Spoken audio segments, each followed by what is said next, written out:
शुरुआत करते हैं आज का टॉपिक का।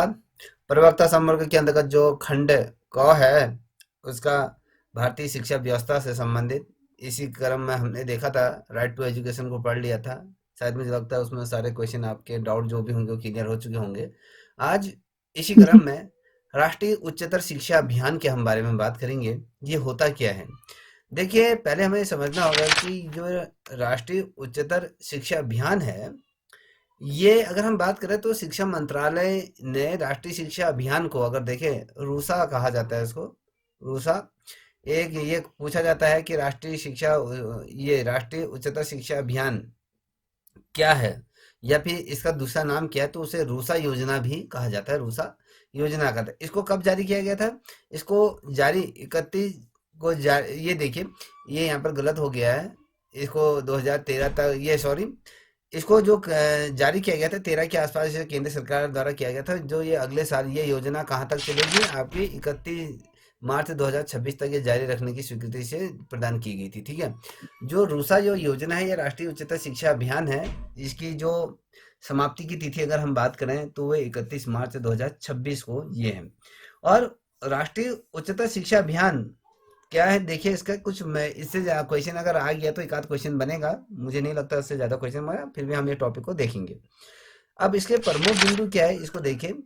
ये जो प्रस्ताव है, तकरीबन अगर हम देखें, करीब सवा सौ अगर देखें, ये आपको 13,000 करोड़ रुपए के व्यय की आवश्यकता पर बल देता है। बेसिकली जो उच्चतर शिक्षा अभियान जो प्रारंभ किया गया था, इस अभियान में केंद्र सरकार को 13,000 करोड़ रुपए खर्च करने की इसमें आशंका जताई गई थी। इस पे इतना खर्च होगा।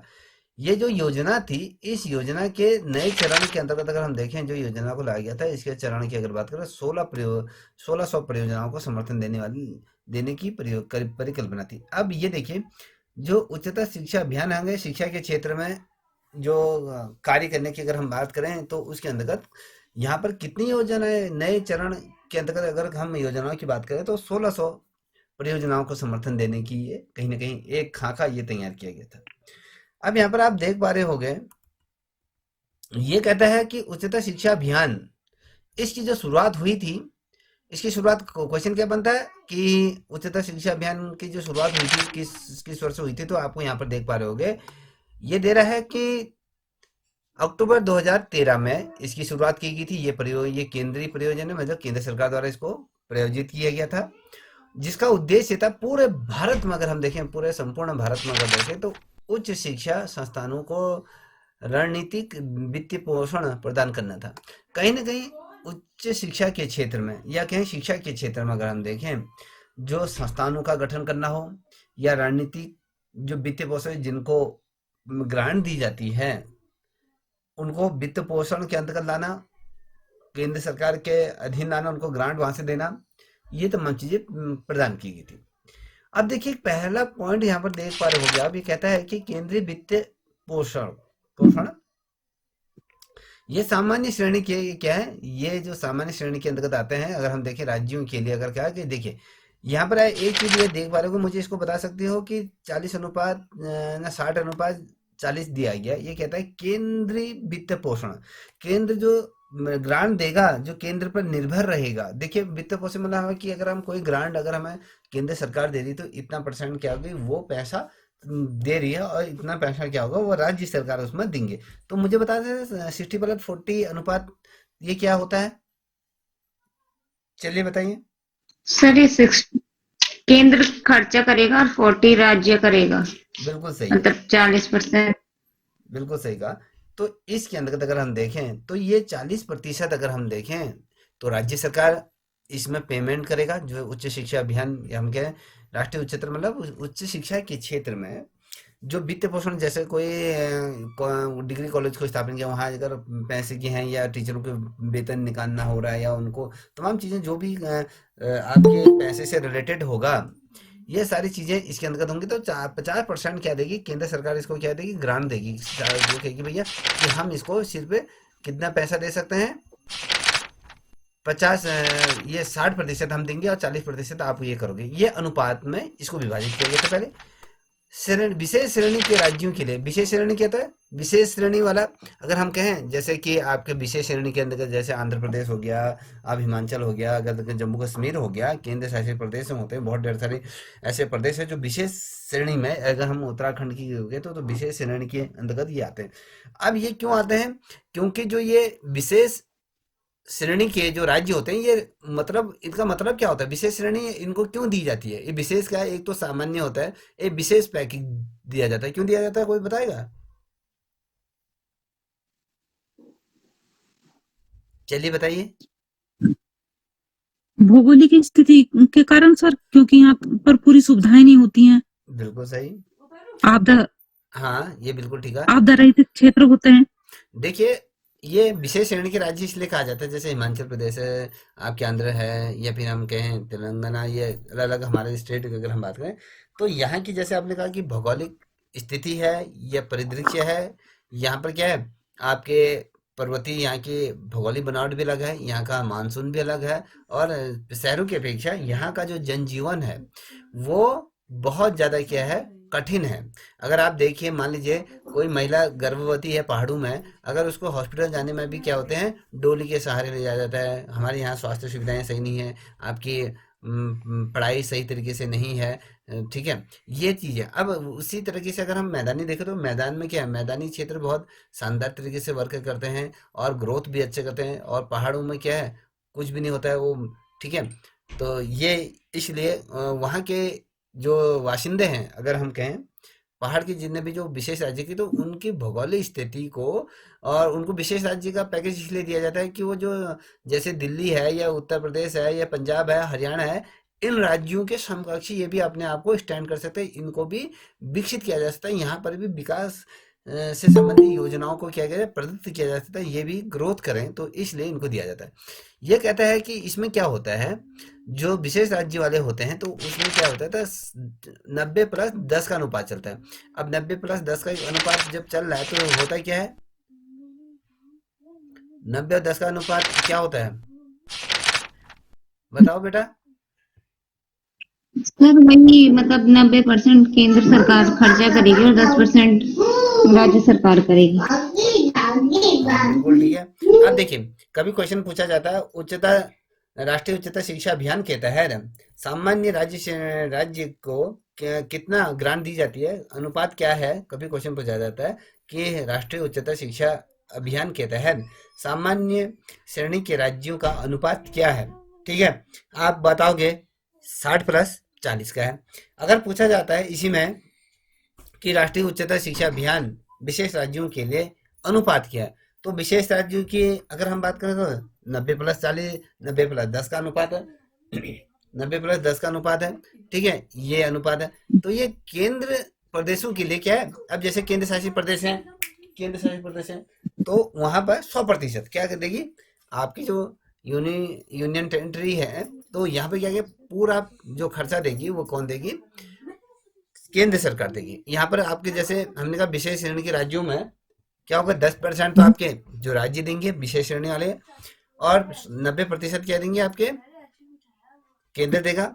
और हम विशेष श्रेणी के राज्य, अगर हम विशेष क्या बोलते हैं, अगर हम कहते हैं कि केंद्र शासित प्रदेशों के 100% ही राज्य सरकार देगी, इसमें किसी भी प्रकार का कोई भी पैसा वहन नहीं करेगा, ठीक है, इतना समझ में आ गया।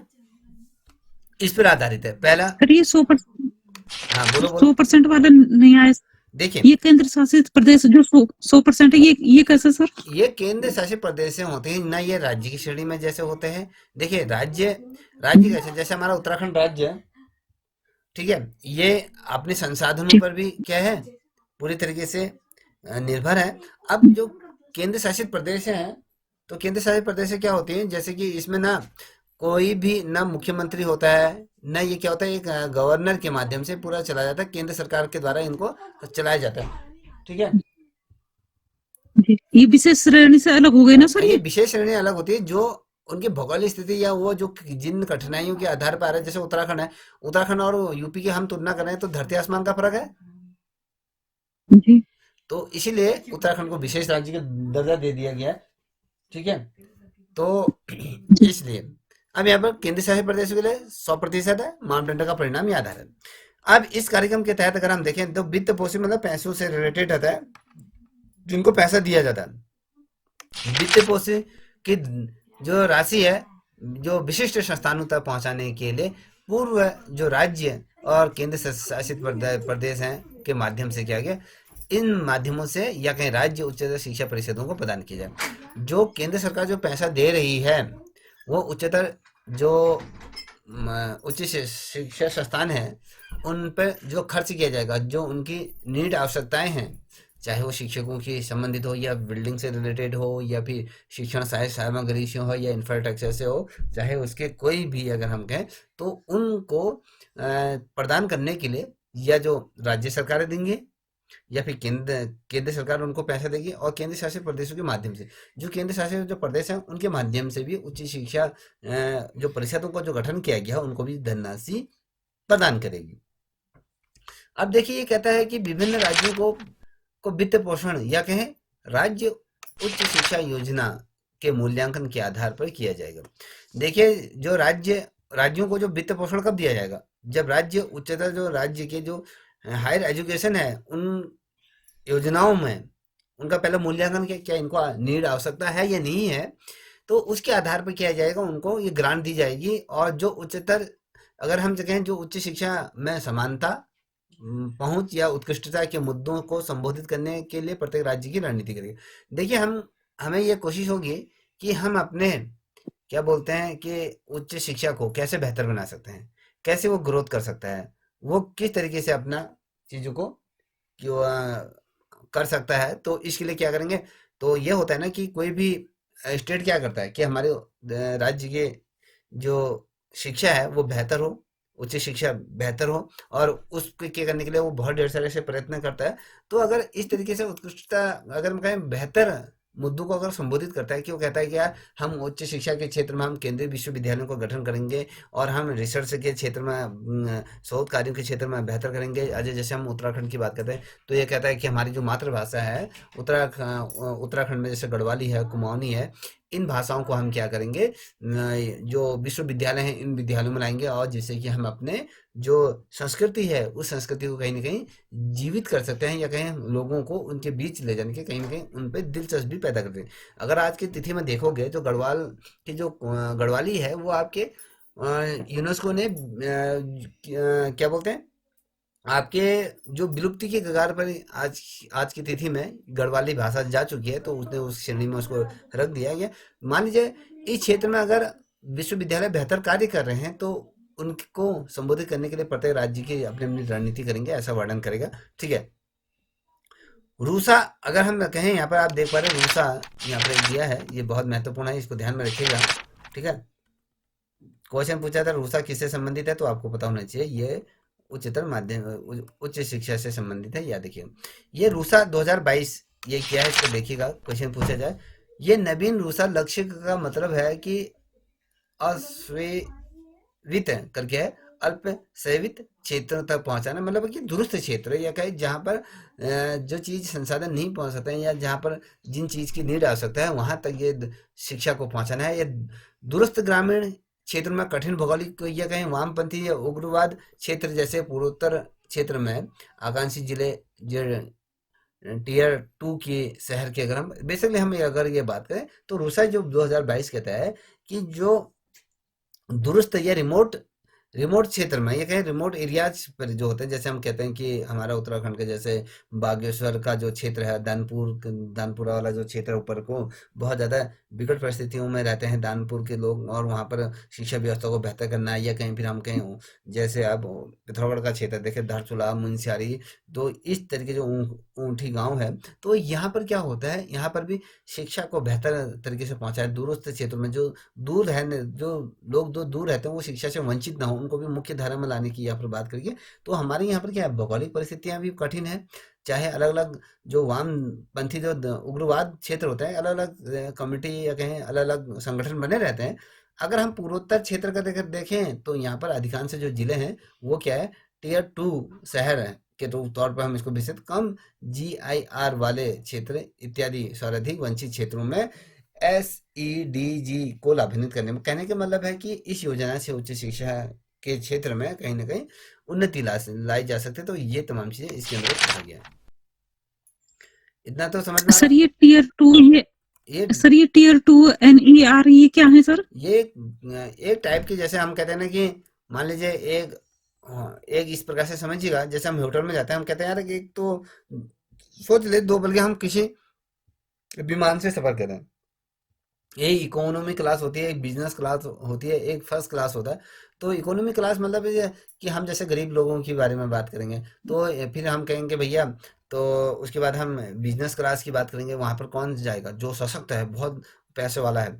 एक ही फ्लाइट है, मान लीजिए हम यहाँ से मुंबई जा रहे हैं, आप 5,000 या 6,000 पे आपने पे करा, वहीं पर ही मुंबई जाने के लिए जो बिजनेस क्लास में जो बंदा जाएगा वो आपको 25,000 30,000 रुपये दे रहा है, क्योंकि वहाँ पर सुविधाएं मिलेंगी, सारी चीज़ें मिलेंगी। और उससे ऊपर जो फर्स्ट क्लास में होगा तो वो 50 60 80 हज़ार 1 लाख रुपए देगी, तो वहाँ पर उसको वैसी सुविधाएं मिलेंगी। तो कहने का मतलब है कि ऐसे क्षेत्रों में जहाँ पर सुविधाओं से वंचित है, इन क्षेत्रों में कहीं ना कहीं उच्च शिक्षा को बेहतर करना है। ठीक है, ये समझ में आ गया? जी अब यहाँ पर देख ही पा रहे होगे, तो हमने कहा कि ये रूसा के बारे में अगर हम बात करें, तो यहाँ पर ये क्या कहता है, अनुदान, ये हमारे अगर हम बात है तो इसको थोड़ा सा समझने की कोशिश कीजिएगा थोड़ा। ठीक है, मैं यहाँ पर इसको दिखा रहा हूँ आपको। तो हमने कहा ये लाभान्वित करने का लक्ष्य रखा गया है। तो इसमें योजना के नए चरण, नई शिक्षा नीति की कुछ सिफारिशें हैं, उनके उद्देश्य को लागू करने के हेतु डिजाइन।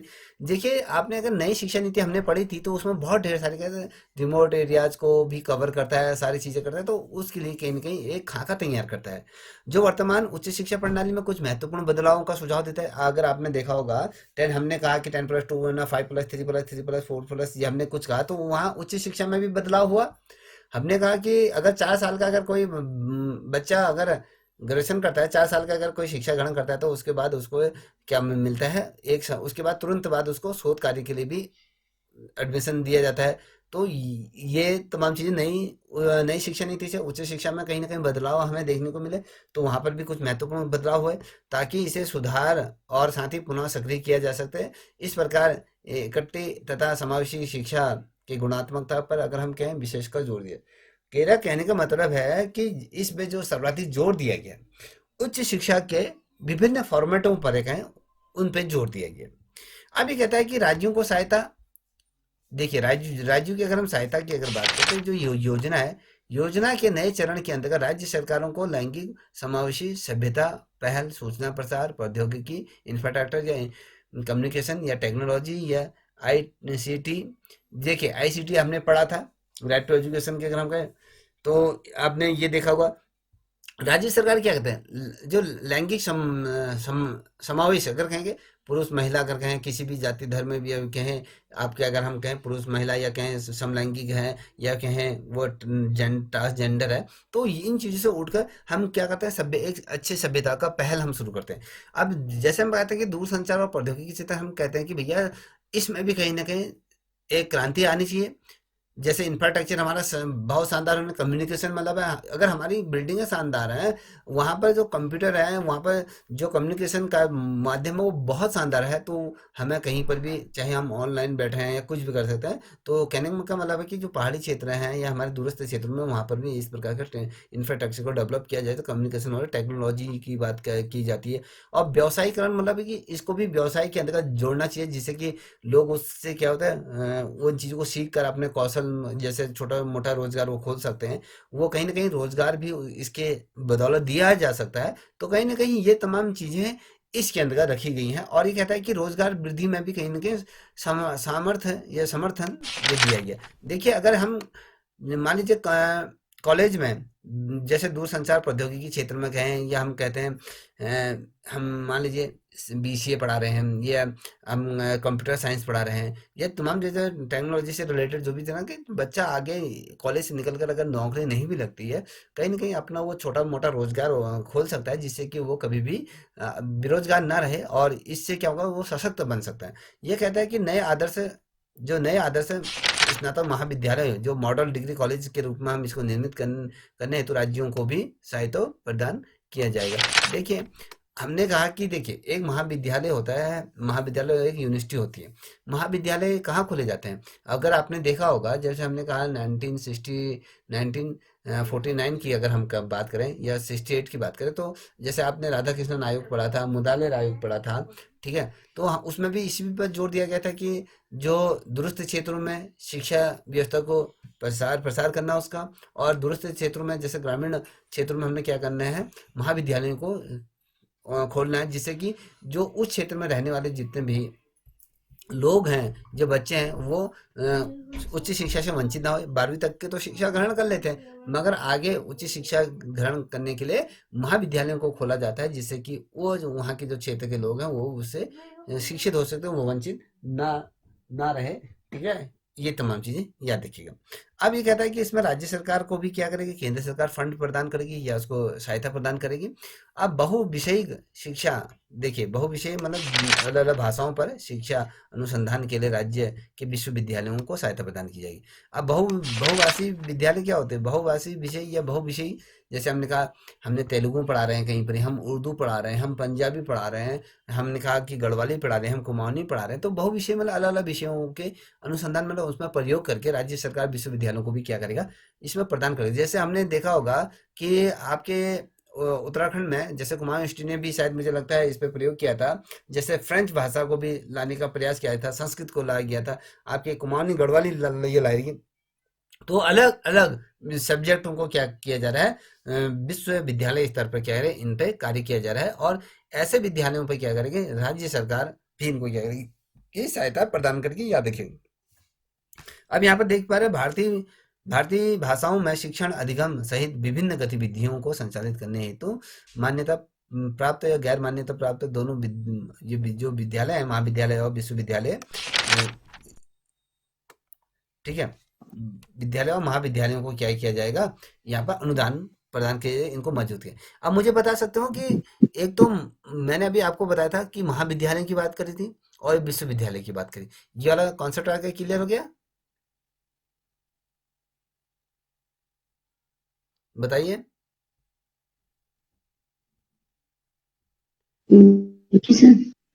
अब देखिए हम कहते हैं कि भारतीय भाषाओं में शिक्षण अधिगम सहित, अगर देखिए बेसिकली अब इसको ध्यान में रखिएगा, हमने कहा कि राज्य सरकार क्या करेगी, उसमें सहायता प्रदान करेगी भारतीय भाषाओं में शिक्षण अधिगम, जैसे हमने कहा तेलुगु हो गया, पंजाबी हो गया, कन्नड़ हो गया, अलग अलग जितने भी जो हमारे भारतीय भाषाएं हैं उनमें शिक्षण कार्य कराने के लिए हम कहेंगे लर्निंग फॉर्मेट को इसको विकसित करना है। अधिगम की बात जब हम करते हैं तो इन गतिविधियों को संचालित करने के लिए कहते हैं जो मान्यता प्राप्त विद्यालय हैं, जो सरकार द्वारा जिनको सरकारी प्रदान जो मान्यता प्रदान है, और ऐसे भी विद्यालय होते हैं जिनको गैर मान्यता प्रदान सरकार द्वारा उनको जो यूजीसी के द्वारा कि राज्य सरकार ने तो संचालित कर रही है, मगर यूजीसी ने अभी उनको क्या कहते हैं मान्यता प्रदान नहीं की है, तो ऐसे विद्यालयों को किया जाता है, जैसे दोनों जैसे विश्वविद्यालय है और महाविद्यालय, इनको मजबूत करने के लिए इस क्षेत्र में बेसिकली अनुदान प्रोवाइड किया जाता है। ठीक है, आपने देखा होगा जैसे हम कहते हैं कि दो पल के लिए, एक तो होता है एक जैसे एक सरकारी विद्यालय है, एक जैसे ये लेके चले कि जैसे एक गैर सरकारी मतलब कि सरकार द्वारा उसको पैसे दिए जाते हैं मगर वो पूर्ण मान्यता उसको नहीं दी जाती। कहने का मतलब वो राज्य सरकार की उसमें रजिस्टर्ड नहीं रहता है, तो मान्य उसको संचालित तो चल रहा है, वो जब तक उसको मान्यता प्रदान नहीं करेगी तो वो उसका विकास नहीं किया जाता, तो उसमें उसको खुद ही अपने फंड जुटाने पड़ते हैं। सिर्फ वहाँ पर किया जाता है जो गैर मान्यता प्राप्त होते हैं, वहाँ पर शिक्षकों का वेतन से संबंधित पैसा दिया जा सकता है, मगर जो स्कूल है, स्कूल का इंफ्रास्ट्रक्चर को या कहें उसमें जो स्कूल के अंतर्गत जो भी कार्य होते हैं, जैसे आपके स्टेशनरी हो रहा है, इंफ्रास्ट्रक्चर हो, खेल कूद का मैदान हो गया, जो भी एक्सवाइजेड चीजें चलेंगी, वो क्या करेगा, जो गैर मान्यता प्राप्त विद्यालय है वो अपने संसाधनों से उनकी पूर्ति करेगा। सिर्फ यहाँ पर क्या किया जाएगा, उनको सिर्फ जो वहाँ शिक्षक नहीं होते उनको पैसा दिया जाएगा। तो ऐसे विश्वविद्यालय और महाविद्यालयों को मजबूत करने के लिए अनुदान दिया जाएगा, ये कहते हैं। अब ये रूसा के बारे में अगर हम बात करें तो राष्ट्रीय उच्चतर शिक्षा अभियान, अशासकीय हाँ सर, बोलिए। ये अशासकीय स्कूल होंगे ना? अशासकीय विद्यालयों को भी सरकार द्वारा मान्यता प्राप्त होती हैं, वो होते हैं जैसे टोकन मनी वाले होते हैं, गैर अशासकीय विद्यालय होते हैं, जैसे कि उनको कभी भी ऐसा हो सकता है ग्रांट अगर सरकार ना दे तो उनका भट्टा बैठ जाता है। ऐसा होता है गैर अशासकीय विद्यालय वो होते हैं जिनमें जो उनके जो शिक्षक होते हैं वहाँ पे जो नियुक्त होते हैं उनको कभी कभी क्या हो जाता है 2 साल लग जाते हैं, उनके तनख्वाह नहीं आई होती, 14 14 20 महीने हो जाते हैं उनके तनख्वाह नहीं आए, मगर वो पढ़ाते रहते हैं। अब अगर मान लीजिए सरकार द्वारा उन्हें मान्यता प्राप्त हो ही होती तो उनको साल के जैसे महीने खत्म होता है तो 1 2 तारीख को उनको पैसा उनके खाते में आ जाए। अब मान लीजिए आपको वो कैसे नहीं मिला।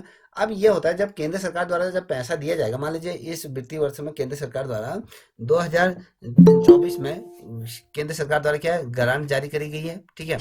अब वो पहुंचते पहुंचते वो ग्रांट पहुंचते पहुंचते मान लीजिए कि आपके पास वो ग्रांट पहुंचते पहुंचते कितना लग गया, 2025 लग गया, 24 में वो जारी हुआ और आपके पास केंद्र सरकार से जो फाइल है बन बुन के आई वो आपके दिसंबर 2026 के आसपास आ रही। तो कहने का मतलब है कि 24 का भी गया, 25 का भी गया, मतलब 26 को उनको तनख्वाह मिली। तो 2 साल 3 साल लग जाते हैं उनको पैसे देने के लिए, फिर भी वो क्या करते हैं नौकरी करते हैं। तो ये समझ गए। जी। अब ये कहता है कि रूसा के बारे में अगर हम बात करते हैं तो राष्ट्रीय उच्चतर शिक्षा अभियान रूसा ये क्या है, एक केंद्रीय प्रायोजित योजना है, ठीक है। ये केंद्र सरकार द्वारा चलाई गई एक क्या है बेहतरीन योजना है, ठीक है। अब है जिसे अगर हम कहें 2013 में प्रारंभ किया गया है। इसका उद्देश्य देखिए यहाँ पर, इसका हम स्पर्श कर रहे हैं। इसका उद्देश्य पात्र राज्य उच्च शिक्षा संस्थानों को रणनीतिक वित्त पोषण प्रदान करना है, याद रखें। देखिए इसके अंदर हमने जब बात कर रहे हैं कि राज्य सरकार के अधीन जो उच्चतर विद्यालय या कहें उच्च शिक्षा के क्षेत्र में जो संस्थान जो शिक्षण संस्थान चल रहे हैं उनको रणनीतिक तौर पे अगर कहें उनको पैसा पर देना है, उसको ग्रांट देनी है, तो ये क्या कहता है सभ्यता अधिगम और उत्कृष्टता के लक्ष्यों को प्राप्त करने के लिए राज्य सरकार के जो विश्वविद्यालय और महाविद्यालयों को वित्त पोषण के मिशन मोड में कार्य करते हैं। तो बेसिकली हम देखें तो हमारी सभ्यता क्या है उसको बरकरार रखना है, शिक्षण अधिगम को कार्य करना है। आपने अगर सीडीपी पढ़े होंगे, एलटी भर्ती परीक्षा में आपने उसको पढ़ा होगा। तो ये तमाम चीज़ों से क्या होगा, अब मान लीजिए मान लो 2 पल के लिए एक विद्यालय गीता जी का है, महाविद्यालय वहाँ की प्रिंसिपल है, एक विद्यालय मेरा है और एक विद्यालय ये पिया जी का है। मान लीजिए तो आप हम तीन लोग क्या कर रहे हैं शिक्षण कार्य तो करा रहे हैं। अब मान लीजिए मैं बेहतर शिक्षण कार्य करा रहा हूँ, मैं एडवांस तरीके से करा रहा हूँ, मेरा जो स्कूल का जो रिजल्ट है वो बेहतर हो रहा है और साथ ही मेरे स्कूल में बच्चे खींचे चले आ रहे हैं। तो राज्य सरकार क्या करेगी, मेरे को आगे आगे करेगी, मुझे कहीं ना कहीं अप्रिशिएट करेगी, मुझे आगे बढ़ने का मौका देगी। और क्योंकि वो कैसे देगी, मेरा रिजल्ट अच्छा हो रहा है, मेरा जो विद्यालय से बहुत चीज़ें ऐसी एक्टिविटी कर रहे हैं जिससे कि राज्य स्तर पर या राष्ट्रीय स्तर पर नाम हो रहा है। तो कहीं ना कहीं क्या होगा, किसको मिलेगा। और आप जैसे 2 विद्यालयों की बात करें तो कहीं ना कहीं उनकी ग्रांट टूटेगी, वो विद्यालय बंद होने के कगार में आएंगे, उनको वार्निंग दी जाएगी। तो ये समझ में आ रहा है। तो आप क्या करें, आप अपनी जी। सभ्यता के साथ जो शिक्षण कार्य उत्कृष्ट तौर पे करोगे और वो जो शिक्षा के जो लक्ष्य होते हैं उन लक्ष्यों को प्राप्त करने की कोशिश आपका शिक्षा के लक्ष्य को प्राप्त करने का उद्देश्य क्या होता है कि बेहतरीन से बेहतरीन शिक्षा प्रदान करनी, चाहे वो रिसर्च के क्षेत्र में पीएचडी हो, नेट हो, जीआरएफ हो या कहीं यूसेट हो। तो किसी की अगर बात करें तो यहाँ बेहतर प्रदर्शन हो रहा है आपके विद्यालय से, अगर इतने शानदार उपलब्धियां हासिल कर रहे हैं आपके विद्यालय तो बेसिकली उसमें क्या होगा, वित्त पोषण के लिए उसको मिशन मोड में ये कार्य कराया जाता है। तो याद रखिएगा, ठीक है। अब यहाँ पर देखिए रूसा, ये रूसा का उद्देश्य अगर हम बात करें तो निर्धारित मापदंडों और मानकों के अनुरूप सुनिश्चित करे राज्य सरकार की समस्त गुणवत्ता में सुधार और करना और साथ ही अनिवार्य गुणवत्ता और आश्वासन ढांचे के रूप में प्रयत्न को अपनाना। अब देखिए राज्य सरकार ये निर्देश देगी महाविद्यालयों को कि भैया आप शानदार तरीके से अपना कार्य करो, जो नियम कानून है, जो मापदंड दिए गए हैं उन मापदंडों के अंतर्गत तमाम चीजें करो और उन्हीं उसी गाइडलाइन पर फॉलो करो। ये क्या होगा, उससे क्या होगा, राज्य के जितने भी शिक्षण शैक्षणिक संस्थान है उनमें समग्र गुणवत्ता में सुधार दिया जाएगा हर क्षेत्र में। ये नहीं कि शिक्षा के क्षेत्र में, हर क्षेत्र में उसमें क्या किया जाएगा, आपको बेहतर से बेहतर किया जाएगा। ये तमाम चीजें क्या किए जाते इस रूसा के उद्देश्य के अंतर्गत आता है। तो यह देखिएगा। और राज्य स्तर पर योजना और अनुसरण हेतु क्या होगा, एक सुगम संस्थान संरचना निर्माण कर राज्य के विश्वविद्यालयों को स्वायत्ता को जो प्रोत्साहित करने के लिए संस्थानों में जो शासन में सुधार करके राज्य उच्चतर शिक्षा प्रणाली में प्रयत्नकारी सुधार आरंभ करना। तो बेसिकली देखिए, राज्य सरकारों में मॉनिटरिंग करने के लिए राज्य स्तर पर एक योजना का अनुसरण करने हेतु क्या करें, एक सुगम संस्थान की संरचना यहाँ पर निर्मित करेंगे जो इनकी मॉनिटरिंग करेगा और ये इस पे जोर देगा कि कहिए कि आप उच्च शिक्षा के क्षेत्र में बेहतर से बेहतर क्या करें, वर्क करें। ये तमाम चीजें इसके अंतर्गत होंगी। ठीक है, इतना तो समझ में आ गया होगा। अब यहाँ पर देखिए, जी। ये कहता है कि यहाँ पर जो चीज महत्वपूर्ण है वही चीज बता रहा हूँ मैं। देखिए, एससी एसटी और सामाजिक और शैक्षणिक क्षेत्र में जो पिछड़े हुए वर्गों को उच्च शिक्षा के पर्याप्त अवसर प्रदान करके उच्चतर शिक्षा में सभ्यता में सुधार लाना, महिलाओं और अल्पसंख्यक और निःशक्त जनों के समावेशी को बढ़ावा देना। देखिए, उच्च शिक्षा का मतलब क्या होता है, ये नहीं कि भैया आपने शहर में, मान लीजिए आपने शहर में विश्वविद्यालय को खोल दिया और जहाँ पर उसकी नीड जरूरत है, ग्रामीण क्षेत्रों में उसकी नीड जरूरत है, आपने नहीं। अब मान लीजिए जो शहरों में आपके 20% या 15% जनसंख्या आपकी क्या रहती है, शहरों में रहती है। और साथ ही अगर हम बात करें जो ग्रामीण क्षेत्र में, अगर हम कहें भारत क्या है, कृषि प्रधान ग्राम क्षेत्र है, ये ग्रामीण क्षेत्र है, तो आप 20% या 15% के लोगों के लिए विश्वविद्यालय और महाविद्यालयों को ओपन कर रहे हो, यूनिवर्सिटी जैसे ओपन कर रहे हो। नीट कहाँ जरूरत है, हमारे जो ग्रामीण क्षेत्रों में इसकी जरूरत है। तो 80% जो ग्रामीण क्षेत्रों में जो जनता रहती है तो उसके लिए महाविद्यालय विश्वविद्यालय को खोला जाता है।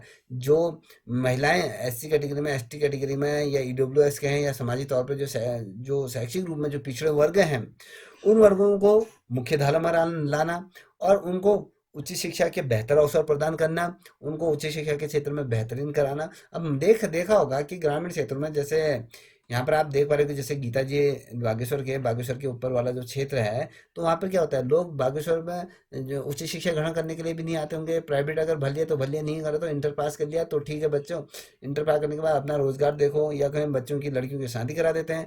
तो ये तमाम चीज़ों से क्या होगा, जो बच्चा है 12वीं के पास जो जिसकी पढ़ाई छूट जाती है, तो कहीं ना कहीं महाविद्यालय इसलिए खोले जाते हैं कि उनके क्षेत्र के आसपास वो जैसे बागेश्वर है, बागेश्वर से ऊपर भी दूसरे कोई कांडा में भी विद्यालय खुला होगा, विश्वविद्यालय भी वहाँ महाविद्यालय होगा, बागेश्वर में है, कांडा में है, अलग अलग जगहों पे ये होंगे। तो इससे क्या होगा कि उस क्षेत्र के लोग जो बागेश्वर नहीं आ सकते हैं तो वो कांडा में पढ़ लेंगे, तो कम दूरी कम हुई, तो वहां पर वो क्या हो सकते हैं, शिक्षा ग्रहण कर सकते हैं। तो ये लेके चलिए कि कहीं ना कहीं उच्च शिक्षा में अवसर प्रदान करना और उच्च शिक्षा में कि हम कहते हैं कि सभ्यता में सुधार करना और महिला, अल्पसंख्यक और जो जिनको नितान जो जरूरत है जनों को के समावेशी को बढ़ावा देना, कि इस क्षेत्र में महिलाओं को भी क्या है, भागीदारी को सुनिश्चित करना, अधिक से अधिक इस क्षेत्र में प्रगति करना। समझ में आ गया जी सर।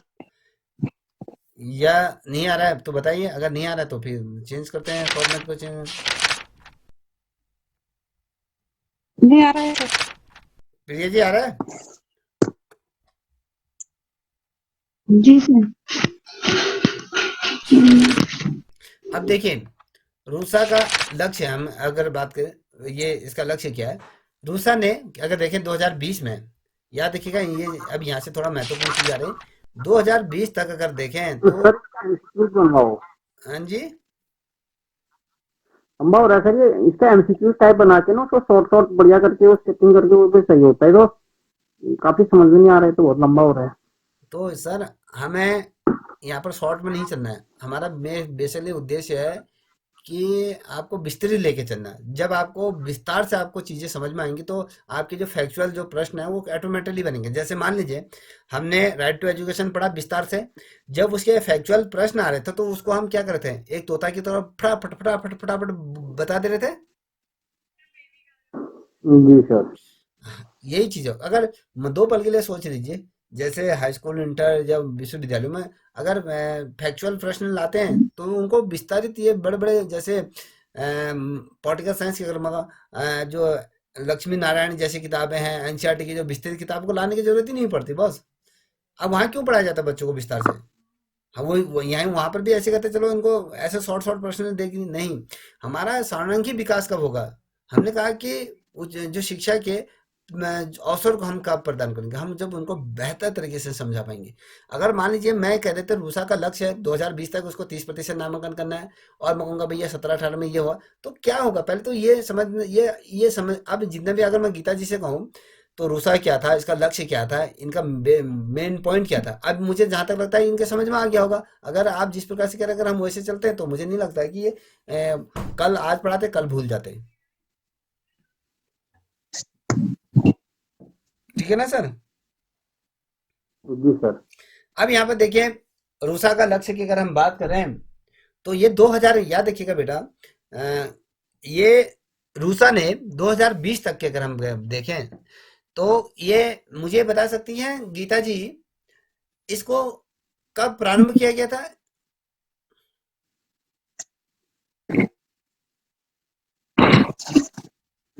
इसको अक्टूबर 2013 में सर। बिल्कुल सही।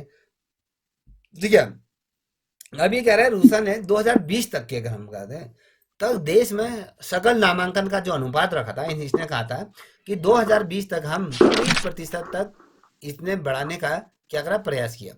देखिए इसमें क्या करा, नामांकन उच्च शिक्षा के क्षेत्र में जो नामांकन का मतलब है कि पंजीकरण, जो बच्चों को, इतने लोगों को, 30% लोगों को इन्होंने क्या करा, विश्वविद्यालयों में खींचा। तो रूसा ने क्या करा, 2020 तक जो नामांकन, जो सकल नामांकन था अनुपात, वो 30% बढ़ाने का प्रयास करा। और राज्य सरकार द्वारा अगर देखें, जो राज्य सरकार है, मान लीजिए हमारा उत्तराखंड सरकार है, उत्तराखंड सरकार द्वारा क्या है, उच्च शिक्षा में जो व्यय में वृद्धि का भी प्रयास किया किया है। और साथ ही योजना को अगर हम कहें, जो योजना है, ये योजना पहला, अगर हम दूसरे चरण की अगर बात करें तो दूसरा चरण आपका होता है 2017 से 2020 तक का। और जो हमारा जो पहला वाला जो चरण था, हम अगर 2013 से लेकर अगर हम 2016 तक की अगर बात करें तो वहां पर अलग चीज थे। अब यहाँ पर तो दूसरा चरण था, कहते हैं कि 2016 से लेकर 20 तक अगर कहें तो 70 कहते हैं नए मॉडल डिग्री कॉलेजों को स्थापित किया गया, और 8 नए व्यावसायिक महाविद्यालयों को निर्माण करने का लक्ष्य रखा गया। अब आपसे पूछा जाता है, देखिए रूसा के अंतर्गत, देखिए उच्च शिक्षा के अंतर्गत कहें या फिर रूसा के अंतर्गत, जो दूसरा चरण में 2017-18 में कितने नए डिग्री कॉलेज और कितने नए जो व्यवसायी महाविद्यालयों को निर्मित करने का लक्ष्य रखा गया था, तो आपको क्या बताना होगा? पहला चरण कौन सा बताया सर? हमने अभी पहला चरण आपको बताया था ना, यहाँ पर देखिए फिर से उसको ले जा रहा हूँ। हमने पहले चरण में हमने कहा कि इसमें हमने कितना पैसा इसको आवंटित करा, कितना हमने उसको दिया। ठीक है, ये कह रहा है कि ये देखिए, हमने जो पहला चरण जो हमारा था, हमने कहा इसमें तकरीबन 13,000 करोड़ रुपए के व्यय की हम पे बल दिया, और नए चरण के आधार पर 1600 परियोजनाओं को हमने इसमें समर्थन, हमने इसको लागू किया। तो याद देखिएगा, ठीक है। और हमने जो आपको बता दिया कितना इसका व्यय किया गया है, कितना वो किया गया है, तो आप यहाँ पर देख पा रहे होगे। सर डेट पूछ रही हूँ सर। पहला चरण 2013 से लेकर 2016 तक का था। सर ये अक्टूबर में है ना सर, पर अक्टूबर कौन सी तारीख का ये नहीं है ना सर उसमें? ना सिर्फ वही दिया जाएगा। ठीक है, अब देखिए दूसरा चरण की हमने बात करी तो इसमें 70 नए मॉडल डिग्री कॉलेज खोले जाएंगे, और 8 क्या हो गया, व्यवसायी महाविद्यालयों को निर्मित करने का लक्ष्य रखा था। इसमें 10 चुनिंदा राज्य विश्वविद्यालय और 70 स्वायत्त महाविद्यालयों की गुणवत्ता उत्कृष्टता को बढ़ाने के लिए 50 विश्वविद्यालय और विश्वविद्यालयों और साथ ही 75 कॉलेजों इत्यादियों के ढांचे में सहायता प्रदान करना था। देखिए इससे क्या था, सरकार ने, केंद्र सरकार क्या कर रही है, ग्रांट दे रही है। इसमें उन्होंने कहा कि 10 ऐसे हम चुनिंदा जो राज्य के जो विश्वविद्यालयों को हम चुनेंगे, जिसमें क्या होगा, जो हमने कहा भैया जो 10 तो आप ऐसे विद्यालयों को चुन रहे हो चुनिंदा बेहतर, और जो 70 नए डिग्री कॉलेज की जो हमने बात करी थे, इसमें स्वायत्त मतलब इनको ग्रांट क्या दी जाएगी, केंद्र सरकार द्वारा ग्रांट दिया जाएगा। और महाविद्यालयों की गुणवत्ता, जो उच्च शिक्षा की बेहतर क्वालिटी को बनाने के लिए, उसको बेहतर अपने लक्ष्य को हासिल करने के लिए क्या करेंगे, बढ़ावा देंगे, उनको प्रोत्साहित करेंगे। और 50 विश्वविद्यालय और साथ ही अगर हम कहें 750 कॉलेज इत्यादि को हम क्या करें, ढांचेगत सहायता प्रदान करेंगे। तो बेसिकली अगर देखें, जितने भी कॉलेज हैं या कहें उच्च शिक्षा के क्षेत्र में जितना भी हम कार्य कर सकते हैं, उस क्षेत्र में सरकार क्या करेगी, इनको चाहे वो राज्य सरकार ग्रांट देगी, राज्य सरकार अपना प्रतिशत देगी। हमने कहा था केंद्र सरकार कितना प्रतिशत दे रही है राज्यों को, सामान्य राज्यों को और विशेष राज्यों को कितना दे रही है, और केंद्र शासित प्रदेशों को कितना दे रही है, बताओ तो।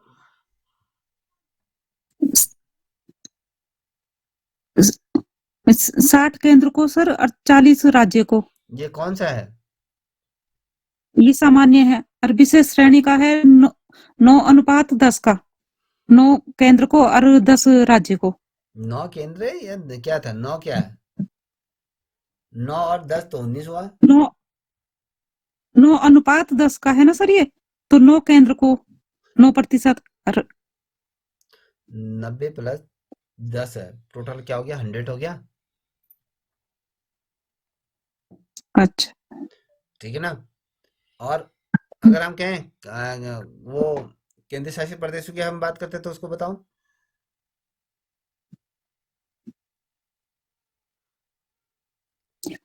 वो 100% है सर। 100% है। ठीक है ना। अब यहाँ पर देखिए, तो यहाँ तक इतना समझ गए होंगे। अब ये क्या कहता जी है, जैसे हमने कहा कि इसमें महिलाओं को उच्च शिक्षा में सभी को समान शिक्षा देना, सभी तक बेहतर शिक्षा, गुणात्मक शिक्षा पहुंचाना, चाहे एससी एसटी या अन्य पिछड़ा वर्ग या विकलांग व्यक्तियों को भी समावेश उनको बढ़ाना। और राज्य सरकार क्या करती है, राज्य सरकार है के जो प्रयास है इनमें वृद्धि करने के लिए समर्थन देना, और साथ ही उच्च शिक्षा में वर्तमान जो अंतराल की पहचान करना। देखिए, उच्च शिक्षा में कितना गैप हो रहा है, उस गैप को भरना, और साथ ही गुणवत्तापूर्ण शिक्षा, उच्च शिक्षा अनुष्ठान में नवाचार मतलब बेहतर से बेहतर इनोवेटिव आइडियाज लाकर विश्वविद्यालय को बेहतर बनाना। तो कहीं ना कहीं ये तमाम चीजें, या आज की डेट में अगर देखें तो संस्थानों के मध्य भी क्या होती है, कहीं कहीं प्रतिस्पर्धा होती है। देखिए, मैंने आपसे कहा ना कि आपका विद्यालय मेरा विद्यालय है, तो हम दोनों विद्यालयों के बीच में क्या होगी, कंपटीशन होगा। तो यही स्पर्धा होती है, मध्य इस स्पर्धा हम इसको बोलते हैं। तो ये चीजें आपको याद रखिएगा। तो ओवरऑल अगर हम देखें तो आज का जो सेशन है आपका, ये राष्ट्रीय उच्चतर शिक्षा अभियान, ठीक है, राष्ट्रीय उच्चतर शिक्षा अभियान की अगर हम बात करें तो इस का भी ये पॉइंट हमारा आज कंप्लीट हो चुका है। ठीक है। जी तो मुझे लगता है सर, जैसे ये नवाचार है तो सर सर एक क्वेश्चन है, जैसे नवाचार है तो नई नई चीजें सीखना ना सर, नई नई हाँ, नवाचार में ना चीजों को। इनोवेटिव आइडियाज लाना। ठीक है। तो ये बेहतर से बेहतर जी चीजों को जी लाना है। मान लीजिए आपको, आप सोचते हो कि यार सर, मान लीजिए आपके विद्यालय में जैसे पीएचडी करते हैं, तो पीएचडी करने के लिए पुराने से पुराने टॉपिक दिए जाते हैं। ठीक है। हम कहते हैं कि जो पूर्व में जो चीजें चल रही है वही चली। तो आपने कहा कि क्यों ना हम जो वर्तमान परिदृश्य के आधार पर हम टॉपिकों को दिया जाए। जरूरी थोड़ा कि पहले भी जो जनगणना के संबंध में जो आंकड़े प्रस्तुत किए गए, तो हमने किसी गांव में गए, मान लीजिए गांव में गए, वहाँ किस प्रकार की चीजें चल रही हैं, वहाँ का जनजीवन किस प्रकार से कर रहे हैं, कितना स्ट्रगल कर रहे हैं, उनके जीवन को कैसे बेहतर बनाए। रिपोर्ट क्या है, स्रोत कार्य का मतलब ये होता है कि बेहतर से बेहतर किस प्रकार से हम समाज की दिशा को परिवर्तन कर सकते हैं। मान लीजिए जैसे स्रोत कार्य होते हैं, जैसे कि आपने देखा होगा जो विदेशी विदेशी जो स्टूडेंट होते हैं, वो क्या करते हैं, जैसे जंगलों में, मान लीजिए अमेजोन के जंगलों में किसी सांप का एंटीडोट वो बना रहे हैं। ठीक है। वो क्या करते हैं, बहुत लंबे लंबे टाइम तक, जैसे आपने जियोग्राफी चैनल में हो गया, डिस्कवरी चैनल में हो गया, आपने देखा होगा, वो छात्र कहते हैं लंबे लंबे समय 6 6 महीने तक वो अमेजोन के जंगलों में भटकते रहते हैं, नई नई चीजें खोजते हैं, जिससे कि समाज में वो चीजें होती है, जैसे कैंसर की दवाई खोजते हैं साइंटिस्ट इस प्रकार से। तो नई नई चीजें लाना कहीं ना कहीं उच्च शिक्षा को जैसे बेहतर बना सकते हैं, जितना अच्छा कर सकते हो, तो वो चीजें आप अगर उच्च शिक्षा के क्षेत्र में कर रहे हो, तो यही तमाम चीजें होती हैं। ठीक है। जी सर। सर एक चीज और पूछना चाह रही थी सर, जैसे है ना हमारे यहाँ पे ये कितने डिग्री कॉलेज होंगे सर, इनकी संख्या कितनी है, प्राइवेट है या निजी है, ये ना, ये भी। ये नहीं पूछा जाता है। ठीक है। जी अगर यहाँ नहीं देखोगे, पूछा जाता। उत्तराखंड में अ, ऐसे बहुत ढेर सारे से विद्यालय हैं, जैसे अशासकीय विद्यालय हैं, है ना। उसी प्रकार से अशासकीय डिग्री जी कॉलेज भी होते हैं। ये मत सोचिएगा कि सिर्फ हाई स्कूल इंटर तक ही होते हैं, डिग्री कॉलेज तक जी होते हैं। मैं पिछले दफे जब हरिद्वार प्रैक्टिकल लेने गया था, तो डिग्री कॉलेज के 3-4 डिग्री कॉलेज तो मैंने देखे कि आशासी विद्यालय होते हैं वहाँ, वो होते हैं, वो क्या होते हैं, सरकार द्वारा उनको ग्रांट दी जाती है। अब जैसे मान लीजिए, जैसे कुमाऊं यूनिवर्सिटी है, कुमाऊं यूनिवर्सिटी को क्या कहते हैं, यूजीसी ग्रांट देती है। कौन देती है? यूजीसी ग्रांट देती है, ठीक है। यूजीसी। अब केंद्र सरकार से जी केंद्र सरकार ने, केंद्र सरकार क्या करती है, शिक्षा के क्षेत्र में, उच्च शिक्षा के क्षेत्र में बजट पेश करती है। तो वो जो बजट है, उस जी बजट को क्या करेगी, यूजीसी को देगी। तो यूजीसी जितने भी उसके अधीन जितने भी विश्वविद्यालय हैं, उन विश्वविद्यालयों की क्या करेगी, ग्रांट देगी। अलग अलग, जैसे मान लीजिए कुमाऊं विश्वविद्यालय को 50 करोड़ रुपए दे दें, गढ़वाल विद्यालय को आपको 200 करोड़ दे दिए। अब मान लीजिए जो सहायता प्राप्त विद्यालय हैं, उनको वो ग्रांट नहीं देगी। वो ग्रांट कौन देगी उनको? वो यूजीसी नहीं देगी, वो देगी आपकी राज्य सरकार यूजीसी। देगी, क्योंकि वो राज्य सरकार के अधीन कार्य कर रहे हैं। समझ में आ रहा है अभी? जी ये समझ तो आ रहा जी होगा जी ना? जी सर। हाँ, हाँ तो जी। ये होता है। प्रिया जी,